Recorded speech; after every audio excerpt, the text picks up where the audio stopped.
Hi everyone, అందరూ ఎలా ఉన్నారు? నేనైతే చాలా బాగున్నాను. మీరు బాగున్నారని అనుకుంటున్నాను. ఈరోజు బ్లాగ్ వచ్చేసి day in my life. Morning అయితే లేవగానే దోశ పిండిని రెడీ చేసుకున్నాను. దోశ పిండిలో కొంచెం సాల్ట్ వేసుకొని వాటర్ పోసుకొని మిక్స్ చేసుకొని 3 టైప్స్ ఆఫ్ దోశలు అయితే వేసానండి. ఈరోజు ఆ 3 టైప్స్ దోశలు మీకు చూపిస్తాను. ఫస్ట్ అయితే స్టవ్ మీద పెనం హీట్ చేసుకొని వాటర్ని ఇలా స్ప్రింకిల్ చేసుకొని దోశను వేసుకుంటున్నాను. చక్కగా స్ప్రెడ్ చేసుకొని కొంచెం ఆనియన్స్ వేసుకొని 1 టేబుల్ స్పూన్ ఆయిల్ స్ప్రెడ్ చేసుకొని అంతేనండి, ఆనియన్ దోశ అయితే రెడీ. నెక్స్ట్ వచ్చేసి కొంచెం దోశ స్ప్రెడ్ చేసుకొని కొంచెం క్యారెట్ తురుముకొని వేసుకొని నెక్స్ట్ బీట్రూట్ కొంచెం తురుముకొని వేసుకొని 1 table spoon oil and next onions. ఇంతేనండి, carrot beetroot onion dosa ready.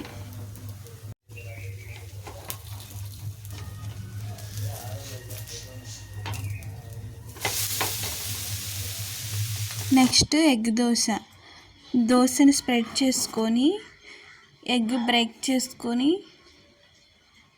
Dosa పైన వేసి ఈ ఎగ్ను కూడా స్ప్రెడ్ చేసుకోవాలి.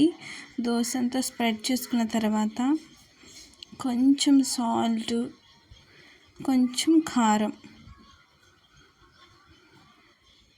చాలా బాగుంటుందండి. నా ఫేవరెట్ అండి ఈ ఎగ్ దోశ అయితే, నాకు చాలా ఇష్టం. టిఫిన్స్ అన్నిట్లో కూడా నాకు ఎగ్ దోశ చాలా ఇష్టం. ఇంతే, ఎగ్ దోశ రెడీ అయిపోయింది. నా ఫేవరెట్ ఎగ్ దోశ అయితే. బయట అక్కడ టిఫిన్స్ చేయడానికి వెళ్ళినా సరే నేను ఎగ్ దోశనే ప్రిఫర్ చేస్తాను ఫస్ట్. ఇంతేనండి టిఫిన్ సెక్షన్ అయితే. నెక్స్ట్ వచ్చేసి లంచ్లోకి చికెన్ కర్రీ ఫుల్ రెసిపీ ఈరోజు చూపిస్తాను మీకు నేను ఎలా చేస్తాను అనేది. కేజీ చికెన్ అండి అది. కేజీ చికెన్కి ఎక్కువ ఆయిలే వేస్తాను నేను. 2 టేబుల్ స్పూన్ ఆయిల్ వేసుకొని ఆనియన్స్, పచ్చిమిర్చి, కరివేపాకు దోరగా వేయించుకోవాలి. ఇవి వేగాయి అనుకున్నప్పుడు అల్లం వెల్లుల్లి పేస్ట్ వేయాలి. అది నేను వేసాను, స్కిప్ అయ్యింది క్లిప్ వచ్చేసి. ఆ తర్వాత అల్లం వెల్లుల్లి పేస్ట్ కూడా వేగాక కొంచెం ఒక టమోటాని కట్ చేసుకుని వేసుకున్నాను. నెక్స్ట్ వచ్చేసి చికెన్లోనే వాటర్ ఉంటాయి కాబట్టి నేను వాటర్ అంతగా ఏమి వేయట్లేదు. నెక్స్ట్ వచ్చేసి ఉప్పు, పసుపు వేసుకున్నాను. కల్లుప్పు యూస్ చేస్తాను ఇలాంటి గ్రేవీ వాటిల్లో. చక్కగా ఇది మనం మూత పెట్టేస్తే చాలా వాటర్ అనేవి వస్తాయండి. చూసారు ఎన్ని వాటర్ వచ్చాయో. మనమేం పోయినవసరం లేదు వాటర్. ఈ వాటరే సరిపోతాయి కుక్ అవ్వడానికి. చక్కగా ఇలా కుక్ అయింది అనుకున్నప్పుడు ఇలా కారం వేసేస్తాను. కారం వేసేసి మళ్ళీ కుక్ చేసుకుంటే చక్కగా ఆ కారం అనేది ముక్కకి చక్కగా పడుతుంది. చాలా టేస్ట్గా ఉంటుంది. నేను సింపుల్గా అయితే ఇలా చేస్తాను కర్రీ. చక్కగా ఇలా కుక్ అయ్యే టైంలో నేను కొంచెం చికెన్ మసాలా వేసుకున్నాను. గరం మసాలా వచ్చేసి లాస్ట్ 2 మినిట్స్లో దింపుతాను అనగా అప్పుడు వేస్తానండి. చక్కగా కర్రీ అయితే మంచిగా కుక్ అయిపోయింది. ఇవి కుక్ అయిపోయిన తర్వాత అయితే నేను కొత్తిమీర, గరం మసాలా అయితే వేసాను. అది స్కిప్ అయిపోయింది video. Chicken curry ready. Next వచ్చేసి గార్లు ప్రిపరేషన్ అండి. ఈవినింగ్ కోసం గార్లు ప్రిపేర్ చేస్తున్నాను. ఆఫ్టర్నూన్ అయితే రైస్ విత్ చికెన్ కర్రీ తిన్నాము. ఈవినింగ్ ఈ గార్ల ప్రిపరేషన్. చక్కగా సోప్ అయిన మినపప్పులోకి 3 పచ్చిమిర్చి, కొంచెం అల్లం ముక్క వేసుకొని చక్కగా గ్రైండ్ చేసేసుకొని నెక్స్ట్ కరివేపాకు, సాల్ట్ వేసుకొని మిక్స్ చేసుకున్నాను. మీకు కావాలంటే చక్కగా దీనిలోకి ఆనియన్స్ కూడా వేసుకోవచ్చు. నేను ఆనియన్స్ ఏం వేయలేదండి. చక్కగా మిక్స్ చేసేసుకోవాలి. చక్కగా మిక్స్ చేసుకున్న తర్వాత స్టవ్ ఆన్ చేసుకొని కడాయి పెట్టుకొని సరిపడా ఆయిల్ వేసుకొని చక్కగా ఆయిల్ హీట్ చేసుకోవాలి. ఆయిల్ హీట్ అయిందో లేదో ఫస్ట్ చెక్ చేసుకుంటున్నాను. చెక్ చేసుకున్న తర్వాత అది చక్కగా కాగింది అనుకున్నప్పుడు ఇలా గారెలు హ్యాండ్తోనే వేస్తున్నాను. నాకైతే ఇలాగే వచ్చు, ఏ పాలిథిన్ కవరు ఆయిల్ కవర్స్తో అయితే రాదు. ఫస్ట్ నాకు ఇలా కూడా వచ్చేది కాదు. నేను చాలా రకాలుగా ట్రై చేశాను కానీ నాకైతే ఏది సెట్ అవ్వలేదు. అలాగా వేయటం నాకు రాలేదు. నాకు ఇలా హ్యాండ్తో వేయటమే నాకు వచ్చింది.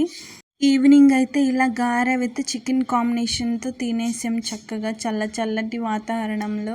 క్రిస్పీ మినపగారెలు చాలా టేస్టీగా వచ్చాయండి. నెక్స్ట్ అయితే ప్లాంట్స్ పాటింగ్ చేద్దామని ఎప్పటి నుంచో అనుకుంటున్నాను. ఈరోజైతే సెట్ అయింది. ఫస్ట్ అయితే ఈ ఫ్లవర్స్ని అయితే కట్ చేసుకున్నాను. చక్కగా ఫ్లవర్స్ చూసారు ఎంత బాగా వచ్చాయో. చక్కగా చిరుజల్లులు పడుతూ ఉన్నాయండి. అందుకనే మంచిగా ఫ్లవర్స్ వచ్చాయి. చాలా అందంగా ఉన్నాయండి.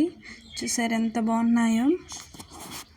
ఇప్పుడు ఇదైతే నా ఫేవరెట్ ప్లాంట్ అండి.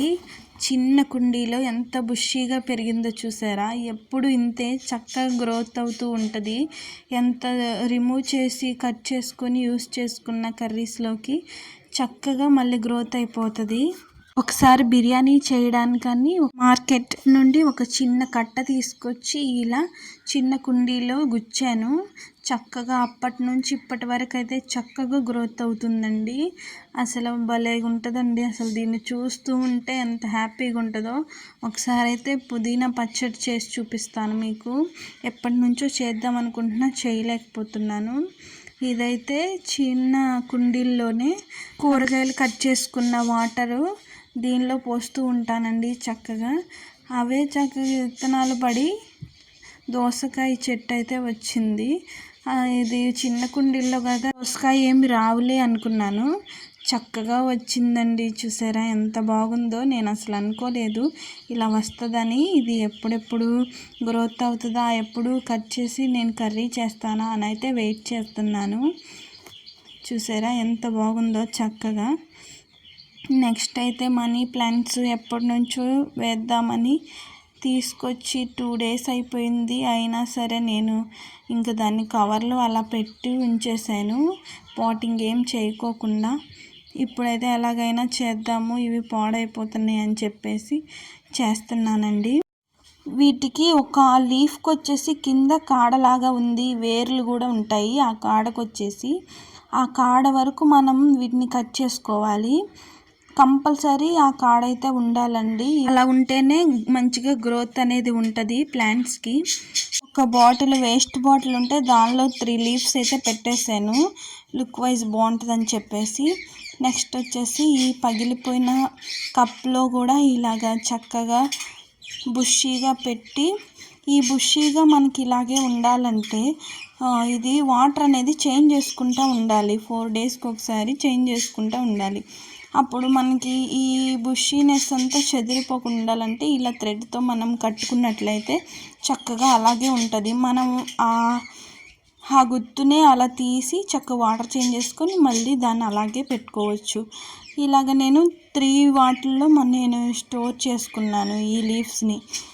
కిచెన్లో కానీ ఇంకెక్కడన్నా టీవీ పక్కన కానీ ఇవి పెట్టినప్పుడు చూడటానికి చాలా పీస్ఫుల్గా ఉంటుంది.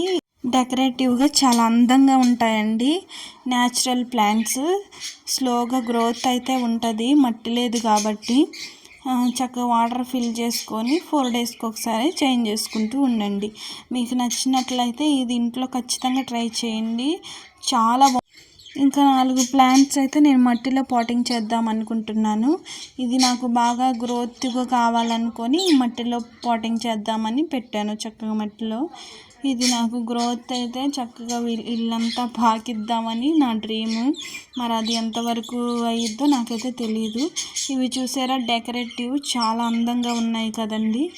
ఎక్కడ పెట్టుకున్నా సరే హోమ్లో మీకు చాలా బ్యూటిఫుల్గా కనిపిస్తుంది. ఈ ప్లాస్టిక్ కన్నా ఇవి న్యాచురల్ కదండి, ఎప్పటికీ ఉంటాయి. మీరు 4 daysకి ఒకసారి వాటర్ చేంజ్ చేసుకుంటూ ఉంటే చాలా మంచిగా గ్రోత్ ఉంటుంది, స్లోగా గ్రోత్ ఉంటుంది. ఐ హోప్ మీకు ఈ వీడియో నచ్చిందని అనుకుంటున్నాను. నచ్చితే please do like and share and comment, subscribe my channel. Thank you for watching my video.